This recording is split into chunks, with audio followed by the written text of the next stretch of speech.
en estos momentos en que es urgente trabajar por la independencia energética de México. Buenas noches, mi nombre es Ricardo Vázquez Contreras, soy aspirante a candidato a senador por la Ciudad de México y presidente de la Casa de la Democracia de la Ciudad de México. Me llamo Oliverio Orozco, soy egresado de la UNAM. Seguramente a partir de hoy a las 5 de la tarde ya candidato independiente para el Congreso de la Ciudad de México, a diputado local por el Distrito 26, que es la delegación Coyoacán y la delegación municipal. Muchas gracias. Arturo Manuel Sotelo Ortiz, aspirante a senador por el Estado de Morelos, también abogado. ¿Qué tal? Buenas noches, mi nombre es Gilberto Ángeles, soy aspirante a candidato independiente a diputado federal por el Distrito 12 electoral en la delegación Cuauhtémoc de México. Gracias. El doctor Bruno Villarco, su servidor, soy profesor de la Universidad Nacional Autónoma de México en la materia de federalismo. Muy buenas noches, mi nombre es Ignacio Gómez Flores y efectivamente aspiro a la presidencia de la capital del estado poblano. Buenas noches, mi nombre es David Juárez Carrillo, yo soy ingeniero petrolero, egresado orgullosamente del Gente, sí, junto con el ingeniero Alfonso Salgado, para el puesto de Senado en el Estado de México. ¿Qué tal? Buenas noches a todos. Su servidor Alfonso Salgado Zárate, aspirante independiente a la candidatura independiente por el Estado de México. Olga García García. Buenas noches nuevamente. Pues comentarles, es uno de los temas muy importantes. Donde pienso yo que el primer punto es que debemos estar en una sintonía de que todos los que participamos. Muchas gracias, su servidor, doctor Luis Ponce de León Armenta, presidente nacional de Casas de la Democracia y aspirante a candidato independiente a la presidencia de la República, con el placer, el gusto de estar con todos ustedes para analizar los grandes problemas nacionales. Vamos a hablar brevemente de la historia del petróleo en México, ¿verdad? Muchos, desgraciadamente, yo me he topado en las calles, muchos de nosotros como mexicanos no sabemos ni siquiera que tenemos petróleo en el país. Entonces, algo tristemente que sucede, es por eso que me hablo de la historia, ¿no? El ciclo petrolero, eso incluye todos los procesos, desde la exploración hasta la transformación industrial, ¿sí? Que es donde se contempla todo el movimiento de dinero que hay en este tema, ¿verdad? Las estadísticas de Pemex, para nosotros hacer una crítica o hacer una mejora, tenemos que conocer a nuestro propio negocio, ¿verdad? Tenemos que conocer a nuestro gigante, ¿verdad? Las estadísticas internacionales, estas nos van a ayudar a entender qué es lo que ha pasado desde que el señor presidente actual promovió esta reforma energética hasta el día de hoy, ¿verdad? Vamos a hablar de la reforma energética como tal, ¿verdad? Y unas conclusiones personales. Ustedes tendrán sus conclusiones también y su aportación en la materia, ¿verdad? Vamos a la siguiente. La historia del petróleo en México. Bueno, desde que se tiene historia, ¿verdad? Que son más de 3 siglos, ha habido uso de este hidrocarburo, ¿verdad? Principalmente aprovechado en su momento por la conquista, por los españoles, ¿verdad? Aquí lo vemos, que fue llamado la minería de la Nueva España, ¿verdad? De 1783 hasta 1901, fíjense nada más todo ese tiempo que España estuvo saqueando el país, hubo la primera ley en materia de petróleo, ¿verdad? Ahí empezamos apenas a gatear. 1911 es donde vienen las empresas extranjeras, americanas, británicas, francesas, ¿verdad?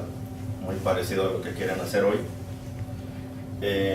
Y empiezan a exportar nuestro crudo, nuestro petróleo, ¿sí? 1917, ¿verdad?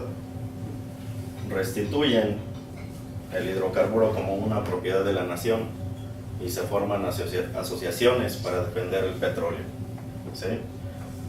1933 nace la primera compañía mexicana, entre comillas, porque eran puros socios americanos, ¿sí? Llamada El Águila. En ese momento se descubren yacimientos, ¿verdad? ¿Qué yacimientos se descubren? Todo lo que conocemos ahorita como Poza Rica o el área de Chicontepec, ¿sí? 1938 es un año clave. ¿Por qué? Porque nosotros pensamos, y lo voy a mencionar así sin que nadie se ofenda, ¿verdad? A veces como mexicanos tenemos baños de nacionalistas. 1938 nosotros celebramos el 18 de marzo, ¿verdad? ¡Ay, bravo! Lázaro Cárdenas, nuestro jefe máximo, ¿verdad? El líder de la tribu. ¿Qué creen, señores? Las americanas deciden salirse del país porque casualmente el 3 de marzo de 1938, solo 15 días antes, descubren petróleo, ¿sí? En Arabia Saudita. ¿Qué pasa en ese momento? En Arabia Saudita solo había camellos y el rey Abdulaziz, ¿sí? Ellos no sabían que el petróleo tenía un valor, hablando de la gente de Medio Oriente. Llegan los americanos y le dicen, mira, eso va a contaminar tu desierto y va a evitar que tú pesques y que saques más perlas y, en fin, un engaño total, ¿verdad? ¿Y qué pasa? Las compañías americanas y británicas empiezan a extraer petróleo en cantidades masivas, ¿sí? De lo que es Arabia Saudita, Bahrein, y lo que es ahorita Emiratos Árabes Unidos, ¿sí? Casualmente, ¿verdad?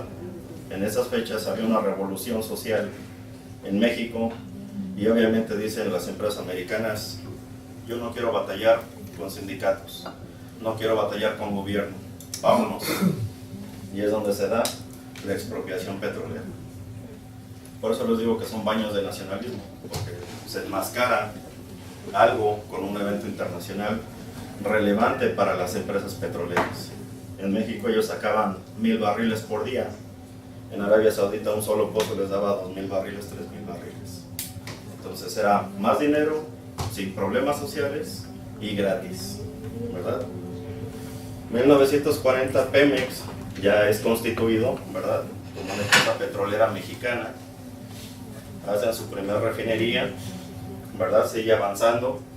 Se siguen descubriendo yacimientos, se hace la refinería de Azcapotzalco, ¿verdad? Que ahorita ya no existe. 1976 viene el boom petrolero. Un pescador pone una demanda en contra de Pemex porque está contaminando el mar. Y Pemex dice, no señores, yo no tengo actividad en el mar. Y entonces es donde se ponen a investigar y dicen, aquí en el mar hay petróleo. Bueno, vamos a hablar del ciclo, lo que contempla toda la industria energética, hablando de petróleo, ¿verdad? Hay 3 procesos fundamentales que no se pueden obviar, no se puede dejar de invertir. ¿Para qué? Para que al final tengamos lo que el señor presidente dice, la gallina de los huevos de oro, ¿verdad? Donde se gasta, señores, es aquí en exploración, que incluye la perforación, el acondicionamiento de los pozos y la reparación de los mismos. En el proceso productivo es donde se empiezan a obtener los dólares, ¿verdad? ¿Por qué? Porque en la producción ya sabemos cuánto produce cada zona, cuánto estamos entregando en los puertos y cuánto se va a exportar, ¿verdad? Aquí es donde está el negocio grande, señores. Una petrolera, de donde sea, si no tiene refinación, no tiene nada, ¿sí? No solo la refinación, también hay que hablar de la petroquímica básica, la petroquímica secundaria, ¿verdad? Muchos decimos, ahí vemos a los ambientalistas, ay no, que el petróleo contamina y no sé qué. Pues señores, desde que nos estamos poniendo zapatos ya estamos usando petróleo, ¿sí? Medicamentos que tomamos contienen petróleo, ¿sí? La computadora también contiene petróleo. Entonces, aquel que me diga, no, es que Pemex no es necesario, no sabe en qué país vive o en qué mundo vive o no sé de dónde venga, ¿verdad? Entonces, la siguiente. Aquí vemos las estadísticas de Pemex, ¿verdad? Actualmente Pemex produce 1.900.000 barriles de crudo diario, ¿verdad? Producción de gas natural son 4.849 millones de pies cúbicos. 75% es producción marina. ¿Por qué, señores? Aquí voy a hacer un comentario. Producción terrestre se vino abajo por 2 factores. Uno, sindicalismos, principalmente el estado de Tabasco, sindicatos que si yo voy a entrar a una zona, ¿verdad?, con camiones petroleros para hacer alguna actividad en específico, me ponen a 2 tipos con un lacito y págame 500 pesos para que yo entre. Esos 500 pesitos son cada 500 metros. Entonces imagínate, si yo tengo que avanzar de la ciudad a 50 kilómetros, 100 kilómetros dentro de la selva, ¿cuánto dinero tengo que gastar para hacer una actividad? ¿Verdad? Adicionalmente, los señores llegamos a la actividad terrestre y no les parece, ¿verdad?, que estemos ahí, no les parece que trabajemos. Nos cierran las instalaciones, nos ponen otro candadito. Todo eso, señores, ha encarecido, ¿sí?, la actividad terrestre. No hay libertad para trabajar. Caso contrario, en el norte, el ranchero te decía eres bienvenido. ¿Por qué? Le arreglabas las terracerías, le metías pavimento a las terracerías, él podía mover más fácil su ganado o trigo, lo que ellos sembraran, ¿verdad? Eso no lo ve hasta la fecha la gente del sur. Entonces, esa es una de las razones. Y lo otro, pues, es que las propiedades como tal en las aguas, los pozos son más productivos que en tierra, ¿verdad? A nivel internacional, antes éramos el 4º, ahora ya somos el 8º, ¿verdad? Producimos 1.9, exportamos 1.4. ¿Eso qué quiere decir, señores? Que nada más tenemos 500,000 barriles para refinar. De ahí la necesidad de traer combustibles de otros lados, de China, de Rusia, de Medio Oriente, de Estados Unidos, de donde quieran inventar, ¿sí? De estos 1.4 miles de barriles diarios, exportamos la mayor cantidad de Estados Unidos, ¿sí? Es decir, el gobierno siempre ha trabajado bajo una presión política social para que Estados Unidos se beneficie de ese crudo, ¿verdad? ¿Qué es lo que hacen los americanos? Compran el barril a un precio más bajo, lo almacenan y después lo venden como crudo Brent, que es el americano. Ahí, nada más en ese proceso, ellos ya ganaron de 5 a 9 dólares, nada más en ese paso. Imagínense la millonada por día. Aquí lo vemos muy claro, muy gráfico, ¿no? 2017, 1.9, ¿verdad? Estos números, señores, que ven ustedes 2019-2021, es con la reforma energética. El gobierno cree, ¿verdad?, que vendiendo los bloques petroleros con inversión privada, los privados van a encargarse de volver a subir la producción. Esa es una total mentira. ¿Por qué?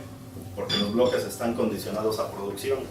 Es decir, yo compro un bloque y Pemex me dice, tú tienes que producir de aquí mínimo 300 barriles por mes y con eso te voy a pagar una cantidad y me vas a pagar a mí otra. Pues la zona de confort es muy fácil, ¿no? Mientras ellos produzcan esos 300 barrilitos, se van a quedar ahí recibiendo regalías, ¿sí? Entonces esta curva de incremento es una total, hasta ahorita, es una mentira hasta no ver lo que sea realidad.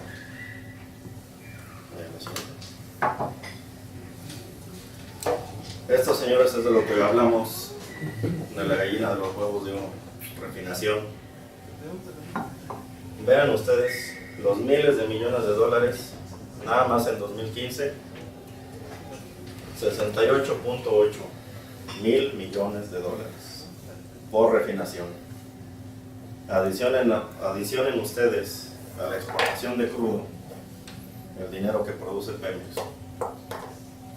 Quien me diga que no produce o que no es rentable, pues hay que mandarlo a la primaria, ¿verdad? Aquí vemos en esta gráfica, ¿verdad?, lo que corresponde a gasolinas, turbocinas, diésel, combustible, todo eso, señores, es refinación pura, refinación petroquímica básica.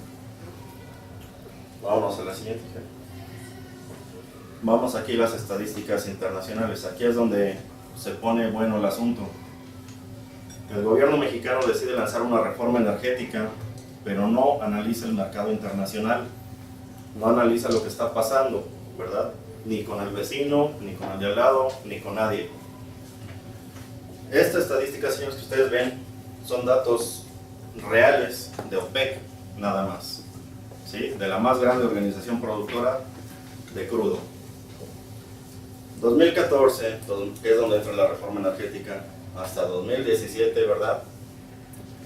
Vemos que hay una sobreproducción, es decir, a nivel mundial se produce más petróleo de lo que se está consumiendo. Entonces, es ahí donde la reforma energética pierde valor. ¿Por qué? Porque el gobierno se queda sentadito viendo la Rosa de Guadalupe y dice, nos van a caer los extranjeros de milagro. No van a llegar, señores. ¿Por qué? Porque ellos se están sobreproduciendo. Estados Unidos está sacando petróleo gratis de Irak, de Siria. Rusia tiene un boom petrolero impresionante. Arabia Saudita no se diga, la empresa que más invierte, ¿verdad? Entonces, hasta 2017 es donde vemos un acuerdo en OPEC que dicen, ya, vamos a bajarle la producción. ¿Por qué? Porque estamos teniendo mucho excedente y no hay donde almacenar, ¿sí?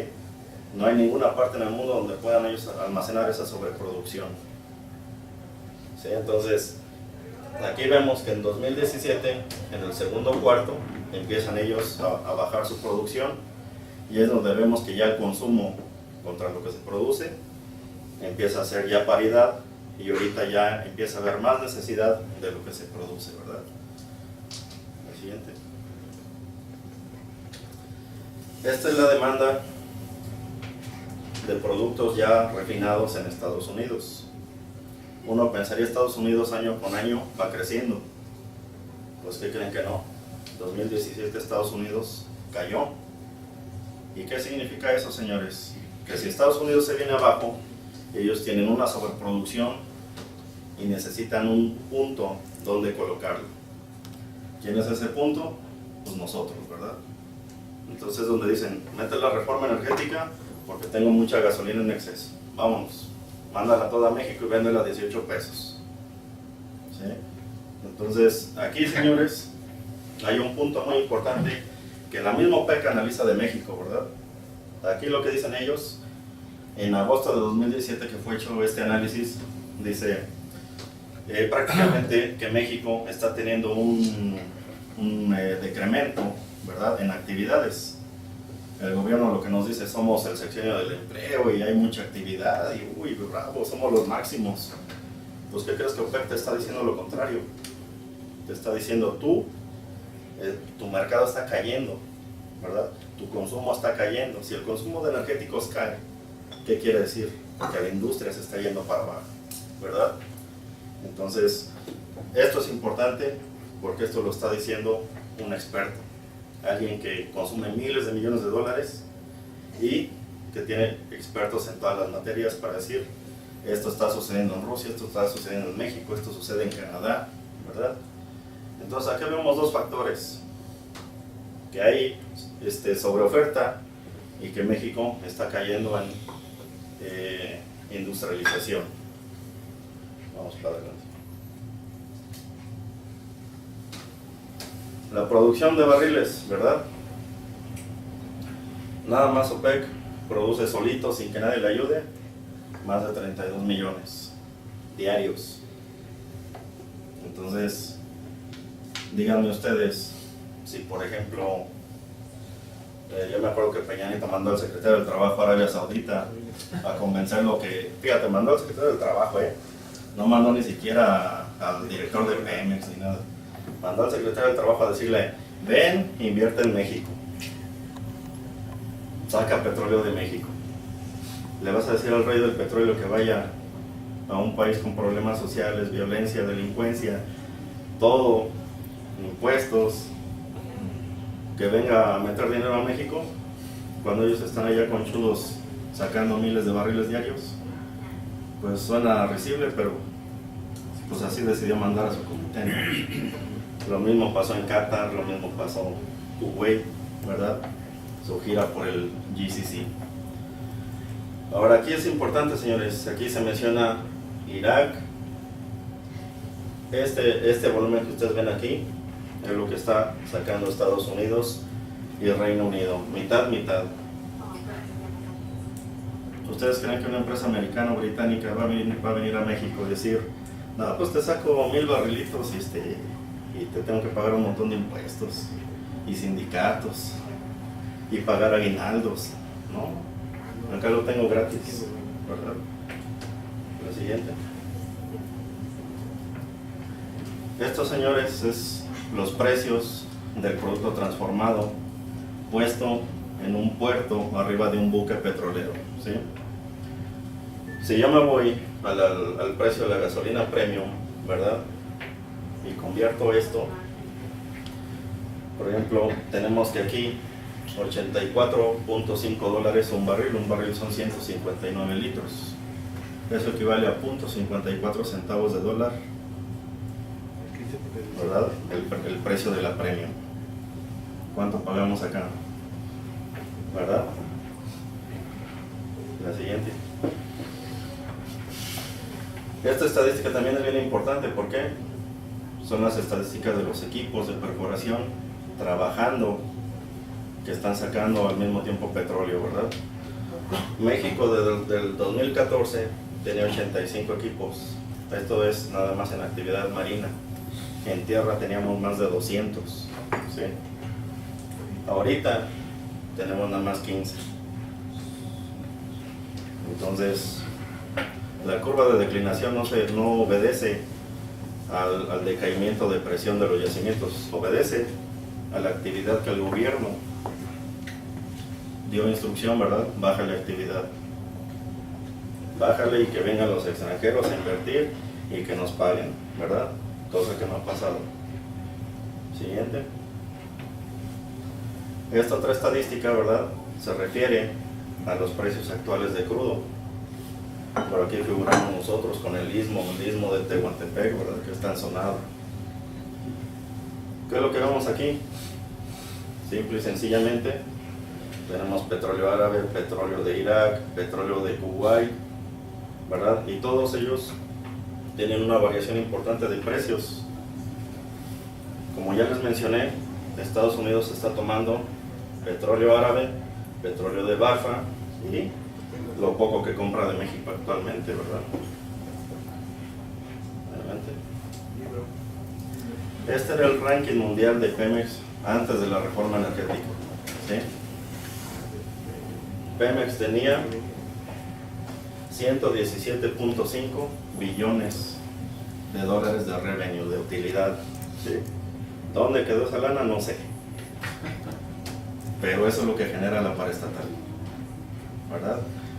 Con las condiciones que antes de la reforma energética los tenían, ¿verdad? Sometidos al impuesto, sometidos al control hacendario, todo. Eso es lo que producía. Imagínense ustedes, si a su propia industria la liberan sin necesidad de un tercero, estos 117 yo les apuesto que se van a 180, 190. Facilito. Nomás súmele el impuesto que le quita el gobierno, que es más del 38%. La siguiente. Vamos ahora sí que a la escena triste de la película, ¿verdad? La siguiente. Estos, señores, ustedes lo pueden encontrar en el portal de Presidencia. Dice: experiencia en otros países con la participación de privados en el sector petrolero. Fíjense la comparación que hace el gobierno, Pone a Bolivia, pone a Chile, pone a Cuba, pone a Perú. Esos países que acabo de mencionar, ellos están teniendo un boom energético muy importante, ¿sí? Ellos están permitiendo inversión, están permitiendo infraestructura, pero controlada por el gobierno. ¿Por qué? Porque ellos no tienen experiencia en la materia, ¿verdad? Pemex ya tiene no sé cuántas décadas haciendo trabajos petroleros. Ahora, a mí me llama mucho la atención que ponen a China, ¿verdad? Y ponen a Estados Unidos. Ponen a China y dicen, ¿quién administrará el sector petrolero? En el caso de China pone la Agencia Nacional de Energía y Comisión Nacional de Desarrollo y Reforma. ¿Pero qué creen, señores? China es el único país que tiene una reforma energética efectiva. ¿Por qué? Tiene 3 petroleras, una paraestatal y 2, mitad paraestatal y mitad particular, ¿sí? Entonces, todo lo que sucede en el interior del país corresponde a la paraestatal, ¿verdad? Todo los negocios que tú quieras hacer alrededor del mundo, está la empresa que es mitad privada y mitad de gobierno, ¿verdad? Aquí en México tenemos trabajando una de ellas que se llama Sinopec. Sinopec está por debajo de Saudi Aramco, sí, es la segunda compañía petrolera más grande del mundo, tiene miles de equipos, miles de barcos, todo, pero está respaldada por el gobierno chino, ¿verdad? Aquí la reforma energética lo que hace es decir, la Pemex, pues ya me diste a ganar, pues ahora te toca solito, ¿no? A ver cómo le haces. ¿Por qué? Porque no deja un respaldo ni económico, ni gubernamental, ni nada. Le dice, ahora de ser una paraestatal te voy a hacer una empresa más y me vas a pagar más impuestos, ¿verdad? Entonces, otro ejemplo que yo les puedo decir, Estados Unidos, quieren hacer una reforma energética, hagamos una ley tejana, donde si yo tengo un rancho, todo el petróleo que hay abajo de mi rancho, tu gobierno me tienes que pagar a mí por lo que produzcas, ¿verdad? Entonces, toda esta tabla que ven ustedes, señores, no tiene razón, ni tiene ni un solo punto que puedas comparar, ¿sí? Si queremos comparar a Pemex, la tenemos que comparar con un Aramco, con un Shell, con un PDVSA, ¿verdad? Y los tenemos que poner a pelear en condiciones igualitarias, ¿verdad? La siguiente. ¿Qué nos dice la reforma energética así para cualquier ciudadano, verdad, que no haya ido a la preparatoria siquiera, ¿no? Los hidrocarburos sólidos, líquidos, gaseosos, situados en el subsuelo mexicano, siguen siendo propiedad de la nación, ¿verdad? Participación del sector privado. El gobierno federal llevará a cabo la exploración y extracción de hidrocarburos a través de asignaciones a empresas productivas del Estado. Ese es el nuevo nombre de Pemex, ¿verdad? Suena muy bonito. O mediante convenios con dichas empresas productivas del Estado o con empresas del sector privado, ¿verdad? Empresa productiva del Estado, Pemex, ya no te llamas Pemex, ahora te llamas Empresa Productiva del Estado, ¿verdad? ¿Qué es lo que les digo? El niño que era de casa, ya le dicen, te voy a echar a la calle y que Dios te bendiga, ¿verdad? La Ronda Cero, señores, que fue el primer concurso que fue tan, digamos, aclamados por uno, odiado por la mayoría, ¿verdad? Ronda Cero, dice, Pemex deberá someter a consideración de la Secretaría de Energía la adjudicación de áreas de exploración y campos que estén en producción, que estén en capacidad de operar a través de asignaciones. Aquí hay muchos campos en México, señores, que están abandonados. Ellos, al mencionar que estén en capacidad de operar, quiere decir que les van a dar lo más bonito a los privados y lo más feito se lo van a dar a Pemex, ¿verdad? Las áreas que no sean adjudicadas a Pemex estarán sujetas a procesos de licitaciones públicas, donde participarán otra vez los privados, ¿verdad? Siguiente.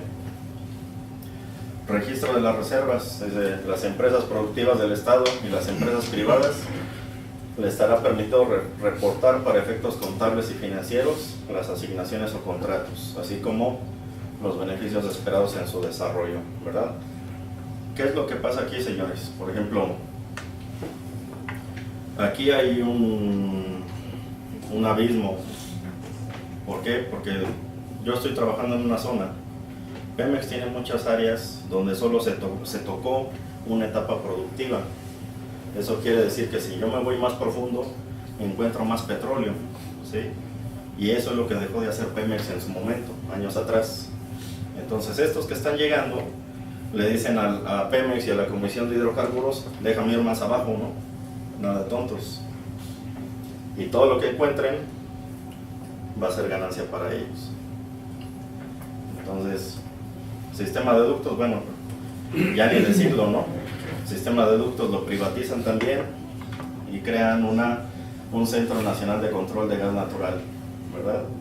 Aquí claramente lo dice, descentralizado del gobierno federal. Es decir, toda la reforma energética está basada en que el gobierno federal ya no sea responsable. Si el gobierno federal no es responsable, señores, ¿para qué lo queremos? Así de sencillo, ¿verdad? Y la fiscalización, esto es lo que más me gusta.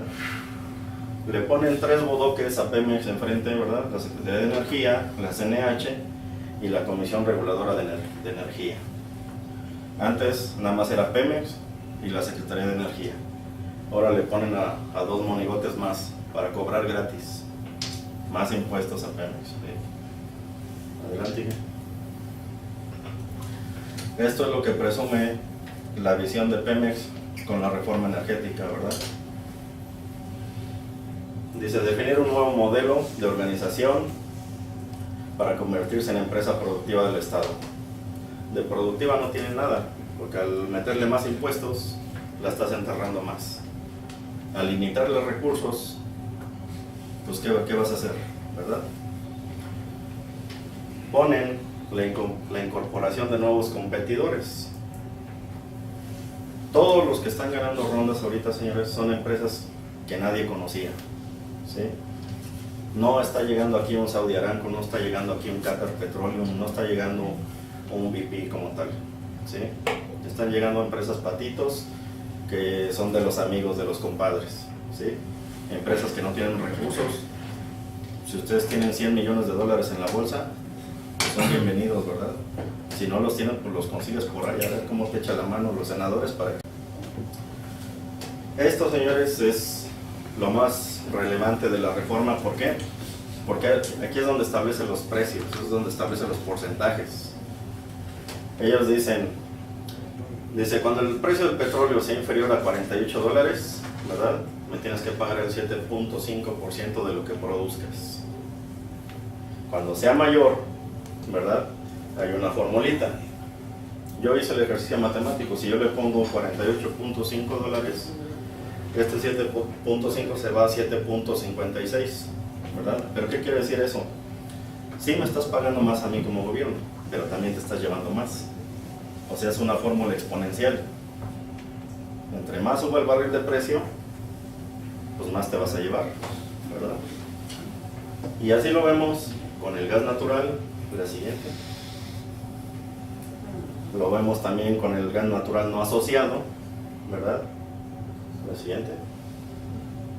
Y lo vemos con los condensados. Aquí hay, vamos a revisar hasta que tenga los mapas. Ahí. Aquí hay un error muy importante del gobierno durante el tiempo que estuvo administrando a Pemex. ¿Qué es lo que pasa dentro de Pemex, exploración y producción? El gobierno limitó las funciones de Pemex. ¿Por qué? Porque decía, de Poza Rica para arriba es puro gas pesado y gas natural. Pero ¿qué pasa aquí? En lo que es Coahuila, Nuevo León, parte de Tamaulipas, tenemos mucho condensado, es decir, aceite ligero, que es aceite como el que producen los árabes. Es el más caro, el más bonito, el más fácil de refinar. Pero ¿qué decía Hacienda? No, eso no me interesa. Tú eres aceite pesado y abandona todas esas áreas, ¿verdad? Entonces, pozos que producían, imagínense un campo de 500 pozos petroleros que cada uno producía 300 barriles de aceite ligero o condensado, el dinero que implicaba para la nación. ¿Sí? Y el gobierno decía, no, eso no lo quiero. Entonces, ese es un error garrafal, que es lo que debió contemplar la reforma energética, ¿sí? Que sin importar qué hidrocarburos se encontrara en cualquier parte del país, pudiera ser comerciable, ¿sí? ¿Por qué? Porque de lo contrario, encontramos acá en la zona sur, en Tabasco, que dicen, no, ahí puro aceite y puro gas asociado. Acá también encontramos condensado, precisamente donde es el Peje Lagarto, en Macuspana. Es una zona riquísima en aceite ligero. Y Pemex nunca la quiso tocar. ¿Por qué? Que decía, no, acá nada más aceite pesado. Acá nada más el feíto de la película entra, ¿verdad? Entonces, ese es el error garrafal que no contempló la reforma energética. Hasta la fecha, Pemex sigue o seguirá de la misma manera. Burgos gas, Chicontepec aceite, ¿verdad? Pero no le dejan extraer todo el potencial que realmente hay en esos territorios, ¿verdad? La siguiente, vamos. Bueno, ya finalmente me voy a ir a las conclusiones. Ahora vamos un antes, a ver si me escapó el back. Antes. Ahí. Vamos a las conclusiones. Ya lo mencioné, se elabora una ley energética sin analizar el mercado internacional, ¿sí? Sin considerar a los grandes productores. ¿Qué está haciendo Saudi Aramco? ¿Cuánto está invirtiendo? ¿Cuánto está invirtiendo Shell? ¿Cuánto está invirtiendo Petronas? ¿Verdad? ¿Cuánto está invirtiendo Vladimir Putin en Rusia? ¿Qué está haciendo Estados Unidos? ¿Verdad? No, nomás fue al chilazo así de que esto es lo que me gusta y esto es lo que me conviene y vámonos. Se aprueba una ley que deja a Pemex, ya lo comentó aquí el compañero, a Comisión Federal, sin posibilidad de competir. ¿Por qué? Porque antes tenías nada más un regulador, ahora tienes 3. El 3 y la mochada, ¿verdad? Entonces son 4. Entonces aquí realmente vemos donde a las paraestatales las dejan al exilio, ¿verdad? Se permite participar a particulares sin experiencia en el sector petrolero. Ya les mencioné el ferretero que ganó en Tabasco, ¿sí? Y los puedo mencionar otro que era director del Seguro Social y ya también tiene un bloque petrolero. Se abre el mercado de combustibles sin solicitar a los interesados infraestructura propia. El infrastructuration, ¿verdad?, que dice nuestro presidente. Si tú quieres venir a vender gasolina o crudo o lo que quieras, tienes que construir primero una planta de almacenamiento. Lo que hace el gobierno es decir, agarra la planta de Altamira, saca el petróleo que está ahí de Pemex, no metas nada y recibe el que está llegando de afuera. ¿Y están pagando por el uso? No. Están usando las instalaciones del mismo Pemex para comercializar sus productos, ¿verdad? Entonces, eso es lo primero que debieron haber hecho. ¿Quieres venir a meter dinero? Muéstrame que tienes tu refinería, muéstrame que tienes tus tanques de almacenamiento, muéstrame que tienes tus ductos o tus camiones, y entonces sí, éntrale y pon tus gasolineras, ¿verdad? Ahorita vemos que nomás llegan a las gasolineras de Pemex, las pintan bonito de otro color, de Shell, de BP, de G500 y no sé qué, y sigue siendo la misma infraestructura de quien en su momento invirtió en eso, ¿verdad? Ahora, dice el gobierno, ¿verdad? Porque es decisión del gobierno, deja caer la actividad de exploración y producción, ya lo comenté, deja a particulares la responsabilidad de incrementarla. Yo quisiera ver que el rey de Qatar o de Saudi Arabia o de Emiratos le dijera a un particular, ven y haz la chamba que me corresponde, ¿verdad? Es risible, ni siquiera la reina de Inglaterra lo permitiría, ¿verdad? Ahora dice, se permite a particulares ganancias exponenciales, ya lo comenté, la fórmula es exponencial. Sube el precio del barril, me pagas más, sí, pero tu utilidad también es mayor. Y con la ventaja que tú sí puedes disfrazar lo que estás gastando. A Pemex no, a Pemex le pones 3 cuates para que lo estén vigilando y hay cero corrupción y tienes que pagar lo que es. Pero al vecino no lo estás ventilando igual, ¿verdad? Y bueno, lo otro, se maneja, el gobierno dice vamos a reducir precios, pero díganme ustedes quién viene a poner dinero si va a perder. La regla básica de un negocio es ganar, ¿sí? Entonces no hay una sola entidad que llegue a México a invertir sin llevarse una mochada grande. Responsables de la reforma energética, con mucho respeto porque sé que aquí hay muchos abogados, ¿verdad? Un senador que es cirujano dentista y muchos que son abogados, ¿verdad? No se consultó al Colegio de Ingenieros Petroleros, no se consultó a la Asociación de Ingenieros Petroleros, no se consultó a los jubilados de Pemex, no se consultó a nadie. Esto fue nomás un dedazo, vámonos, maquíllalo rápido y apruébalo. ¿Sí? ¿Cuántos ingenieros en Pemex hay ahorita despedidos? Miles. Ingenieros de primera calidad, ¿sí? Ingenieros con más de 15 años, 20 años de experiencia, que eran las cabezas de esta industria, eran las gentes que tenían a esa industria en las primeras 4. Ahorita les dicen vas para afuera y ponte a manejar Uber porque nadie te va a dar chamba, ¿verdad? Entonces, eso es lo que quiere decir la reforma energética, señores. Es un golpe para la gente que ha dedicado su vida a la industria y es un golpe para la sociedad, ¿sí? Que tiene es una materia prima. No podemos estar sin gasolina, no podemos estar sin gas natural, no podemos estar sin gas LP. Es un golpe a la sociedad, ¿verdad? Entonces, cuando ustedes ven todo esto, señores, es porque les digo que tenemos que conocer nuestras instituciones internamente.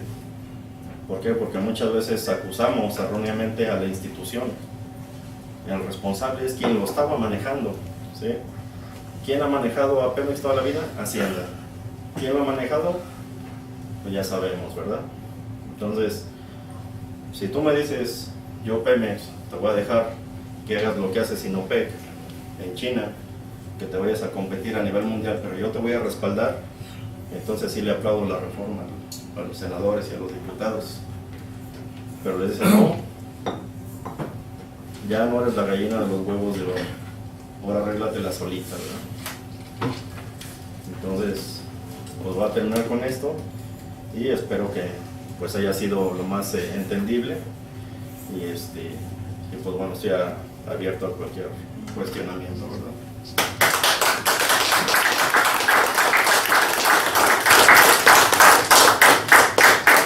Muchas gracias, señor ingeniero David Juárez Carrillo, por la objetiva, concreta y muy documentada exposición que ha hecho, que obviamente da entrada ahora a las diversas ponencias que vamos a escuchar enseguida. Por tanto, continuamos y damos el uso de la voz al señor doctor Ricardo Vázquez Contreras, aspirante a candidato independiente en el Distrito Federal, por el Distrito Federal. Muchas gracias. En México solo tenemos 6 refinerías. Se quedó que se iba a construir la de Tula, que iban a haber otras más, se prometieron miles de millones de pesos y ese dinero solo quedó con los Calderón, con los Fox y ahora con el presidente disléxico en turno. El asunto es que un barril de petróleo tiene 159 litros y cuesta $6.12, de tal manera que en total nos cuesta $1.44 cada litro de petróleo. Se requieren 2.2 litros de petróleo para producir 1 litro de gasolina. Nos cuesta $4.50 aproximadamente, poniendo la materia prima, producir 1 litro de gasolina. Entonces, si nos cuesta $4.50, ¿por qué no lo vendes a 17 y 18 pesos? Bueno, porque todos son ganancias e impuestos que nos han sustentado sobre nosotros. Otra circunstancia. Entonces, mi propuesta es, doctor, hay que cambiar y corregir el rumbo del país. Muchas gracias.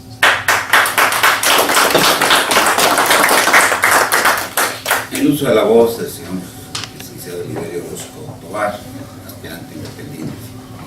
Muchas gracias, licenciado doctor. A partir de ahí me gustaría compartirles brevísimamente mi experiencia en materia de energía a nivel nacional, que es el caso de la energía eléctrica que está hoy, a partir también de esta reforma energética, susceptible de ser comprada, vendida y producida por particulares. Brevemente la cuestión es más o menos así. Uno puede producir energía eléctrica a través, por ejemplo, de la captación de la energía solar, o a través de la captación de la energía eólica, o a través de la captación de la energía cinética del mar, o a través de lo que usted prefiera. El problema es que vendérsela al único distribuidor permitido de energía eléctrica en el país, que es la Comisión Federal de Electricidad, tiene un costo que no es el mismo costo que se tiene que pagar si se le compra al mismo único distribuidor de energía eléctrica a nivel nacional. ¿Eso qué significa? Significa que si ustedes me venden 1 kilowatt, yo se los pago a $1, pero si ustedes me compran 1 kilowatt, yo se los vendo a $2. Eso directamente implica que no es negocio, ¿no? Es más bien una pérdida infinita de dinero. Por ejemplo, un panel solar cuesta más o menos unos 4,000 pesos. Vamos a pensar en el panel más caro, que genera unos 500 kilowatts hora y de última generación. esos 4,000 pesos, bajo este esquema que plantea la reforma energética, se vuelven pagables, es decir, un negocio que se va a recuperar la inversión en más o menos unos 70 años. Entonces, bueno, pues ese es el tamaño de la practicidad de la inversión gracias a la reforma energética. Ahora, la otra opción que existe es que hay 3 formas de vender energía eléctrica a la Comisión Federal. Es un sistema que es el que es menos, el que nos haría parecer menos poco inteligente si lo adoptáramos, y es venderle a la Comisión Federal de Electricidad, no a cambio de su dinero, sino a cambio de la promesa de que no nos va a cobrar. Es decir, yo puedo poner un jardín lleno de paneles solares y venderle la energía a la CFE, y después la CFE me va a hacer un voucher que va a decir yo le voy a no cobrar todo esto que usted ya me dio. Entonces se vuelve uno productor gratuito de la energía a la CFE. Entonces la única manera de hacer rentable el negocio es lo que está haciendo también ya los hijos de don Lorenzo Servitje y algunos de los hijos de don Carlos Slim, y es a través de una empresa que se llama Bright, como brillante en inglés, y lo que hacen es decirle a las personas que tienen un consumo alto de energía eléctrica, ¿por qué no, en lugar de pagarle 100 pesos a la Comisión Federal de Electricidad, me paga usted a mí 80 pesos? Y entonces yo le instalo a usted, sin que usted invierta un solo peso, alguna cantidad de aparatos que generen, por ejemplo, paneles solares para que generen la energía eléctrica. Entonces yo hago la inversión, usted y yo hacemos un contrato a 10 o 20 años, que es la vida más o menos útil de los paneles, y yo le vendo a usted por el 80% de su valor original, o el 75, 70, lo que usted prefiera, por ciento del valor original, pero su capacidad de generación en el propio techo de su casa se vuelve del 100%, es decir, yo le saco a usted el dinero que la CFE no me quiere dar. Entonces la CFE se convierte en una especie de mafia expoliadora de recursos y de impuestos, a través de los impuestos que le carga a los ciudadanos, tanto para la persona que es propietaria del terreno donde se instalan los paneles, como para la persona que es propietaria de los paneles. Sin embargo, pues sigue siendo rentable si usted tiene la capacidad jurídica para extorsionar al ciudadano, ¿no?, y proteger su inversión de alguna manera en este país, sin ley y sin Estado de Derecho por todos lados, se vuelve un modelo de negocio rentable. Ahora, es atroz y pavoroso. ¿Por qué? Porque si ustedes revisan las tablas de insolación a nivel mundial, pues México tiene lugares como el desierto de Sonora o el propio estado de Chiapas, en los que la tabla de insolación está cerca de los 5 puntos. Eso significa, palabras más, palabras menos, que hace un chorracatal el sol, y eso provoca una gran productividad en materia de producción de energía eléctrica a través de paneles solares, pero que no alcanza a entender cuáles son realmente las necesidades de la gente y cómo hacerle para que efectivamente exista esa competitividad que nos sea benéfica a todos. Muchas gracias.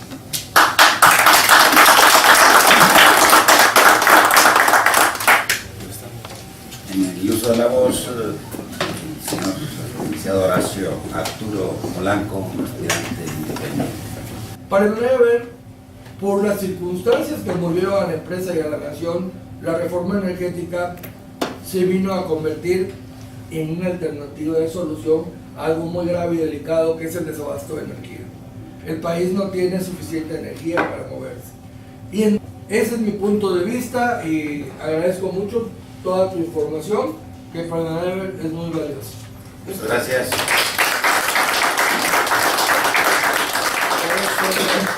Eso es un coloquio, es un encuentro entre quienes están preparados para proponer soluciones. Es decir, es un coloquio por y para la independencia energética. El uso de la voz del doctor Bruno Ubiaco, quien es académico del Instituto Internacional de Derecho del Estado. Gracias, doctor. Hay que analizar si somos independientes, este país es independiente energéticamente. La respuesta es no. La respuesta es no. Lleguemos a lo que queremos, es no. Necesitamos un cambio. No podemos ver y analizar en conclusión que si no somos independientes de la energía, no estamos bien.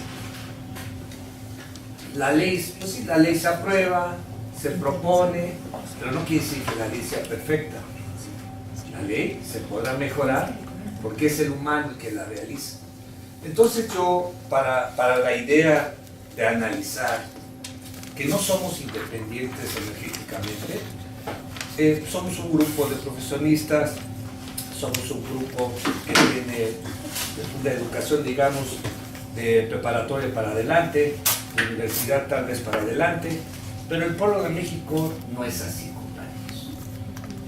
Hay que identificarlo, no nos mentamos, no digamos mentiras. 70 millones de gente no tienen educación porque son pobres. La pobreza no permite tener educación. No sigamos mintiéndole al pueblo que todo está perfecto porque lo dicen los más educados. No es verdad. Gracias, compañeros. Creo que algo de lo que le faltó a la reforma energética que se promovió en este sexenio es precisamente abordar los temas relativos a la energía nuclear. En México, el Servicio Geológico Mexicano ha identificado áreas que son potencialmente productivas en cuestión de uranio y que están identificadas las vetas, están ya identificadas las áreas, está identificada la capacidad que se tendría en producción de uranio y que hasta el momento no hay una área que pueda dedicarse a la explotación de todo este material. Necesitamos gente en el campo, no necesitamos gente de oficina, porque de gente de oficina estamos cansados. Mencionaban algo muy importante, que si seamos buenos, es una hipótesis y es una pregunta al aire, pero sí les comento, artículo 39 constitucional lo vamos a hacer valer. Los independientes, para eso aquí estamos. Un banco, en ningún país ganan tanto como en México, porque somos muy pendejos. Estamos pagando. Y estos señores que aquí tienen que hacer una revolución porque no nos vamos a dejar. Como dijo la compañera y como dijo Luis, y yo estoy contigo, no podemos seguirnos dejando de esta bola de patanes ignorantes. Para decirles a ustedes, como punto de partida, que cuando se habló de la reforma energética, se habló de los problemas de la corrupción del sindicato, se habló del problema también de la disciplina ecológica. Y desafortunadamente la reforma no se enfocó ni resolvió esos problemas fundamentales. Entonces, eso inmediatamente nos induce a que la reforma energética fue pensada desde los intereses de fuera, fue pensada de intereses de dentro vinculados a las grandes transnacionales en materia de petróleo. En consecuencia, ahorita lo que interesa es ir hacia adelante. No podemos más que pensar y repensar en la independencia energética de México. Pero pensar en esa independencia energética de México es pensar en la independencia económica de México. México ha entrado en una situación grave de dependencia. Tan grave que estamos importando más del 60% de las gasolinas. Y estamos importando esa gran cantidad, no obstante que somos un país petrolero. Y lo estamos haciendo con el peligro de que en un momento, en un conflicto fuerte con Estados Unidos, nos corten la exportación y creen un caos en el país. Por tanto, es urgente que los mexicanos todos hagamos reflexiones, propuestas y digamos a los cuatro vientos de que es urgente la independencia energética y económica de México y que es importante que los aspirantes independientes nos constituyamos un nuevo Consejo de Defensa de México y que podamos hacer algo. Es plausible que quienes aspiran al Congreso de la Unión como diputados o senadores, es plausible que estén ahorita aquí ocupados y preocupados por estos temas y que se hayan desplazados con un gran sacrificio desde sus lugares de orígenes para estar aquí. Yo aplaudo esta actitud de entrega para México. Y quiero señalar que para lograr esa independencia económica y energética, yo he propuesto, lo hice primero en el Congreso Constituyente Ciudadano, y hoy esa propuesta fue aprobada por el Congreso Constituyente Ciudadano, que ustedes saben que se realizó durante todo un año para celebrar el centenario del Constituyente 16-17, y empezamos el 5 de febrero de 2016, terminamos el 5 de febrero de 2017. Y esta propuesta la realizo de nueva cuenta, ahora ante este coloquio, con la intención de que pueda ser una realidad, con la intención de que pueda entrar a debate. Y en este orden de ideas, consideramos que si la preocupación por una reforma energética era que Pemex no tenía competencia, que Comisión Federal no tenía competencia, pues vamos a crear la competencia, que es lo que debimos haber hecho. Habíamos de haber resuelto el problema de la disciplina ecológica, habíamos de haber resuelto el problema de la corrupción del sindicato, no lo hicimos.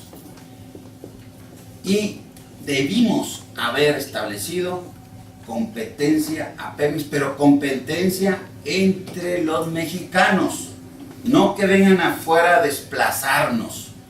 Eso es lo desastroso, que no vienen a invertir en los aspectos en que no tengamos nosotros inversión. Vienen a invertir y a quedarse con las infraestructuras de nosotros. Se vinieron a invertir, se han venido a invertir con nuestras instalaciones. En Pemex, ustedes bien saben que con esta reforma energética ya hay empresas canadienses que están exportando el petróleo de los pozos de Pemex. Eso es grave. Y eso es tremendamente grave porque hay una ley de hidrocarburos que es totalmente contraria al texto constitucional. ¿Por qué están emigrando? Fíjense nomás qué triste situación. Las asignaciones de Pemex están migraron a los contratistas. Y las migraciones se fueron con todo y los pozos. Los pozos que nosotros los mexicanos gastamos para explorar primero y luego extraer el petróleo. Y se los dieron. Eso tenemos que denunciarlo y gritarlo a los cuatro vientos. ¿Por qué las migraciones?